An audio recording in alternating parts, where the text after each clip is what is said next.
Grandmother Spider stole the sun. When the earth was first made, there was no light. It was very hard for the animals and the people in the darkness. Finally, the animals decided to do something about it. "I've heard there is something called the sun," said the bear. "It is kept on the other side of the world, but the people there will not share it. Perhaps we can steal a piece of it." All the animals agreed that it was a good idea. But who would be the one to steal the sun? The fox was the first to try. He sneaked to the place where the sun was kept. He waited until no one was looking. Then he grabbed a piece of it in his mouth and ran. But the sun was so hot it burned his mouth and he dropped it. To this day, all foxes have black mouths because that first fox burned his carrying the sun. The possum tried next. In those days, Possum had a very bushy tail. She crept up to the place where the sun was kept, broke off a piece and hid it in her tail.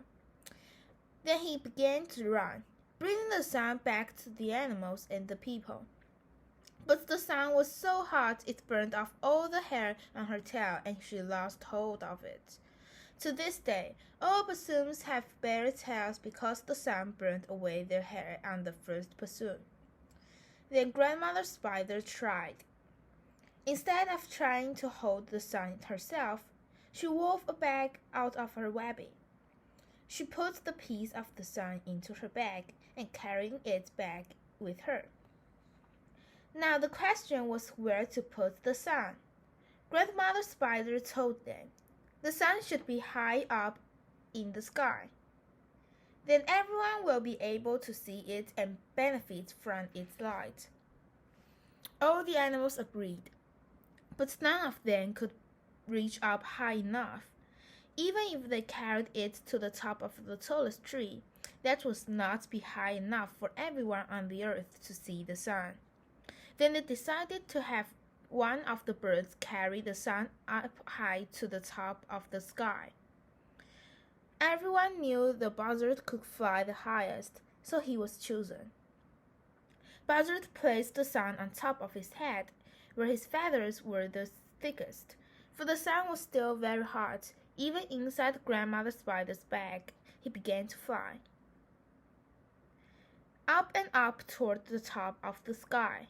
As he flew, the sun grew hotter. Up and up he went, higher and higher. And the sun grew hotter and hotter still. Now the sun was burning through Grandmother Spider's bag, but the buzzard still kept flying up toward the top of the sky.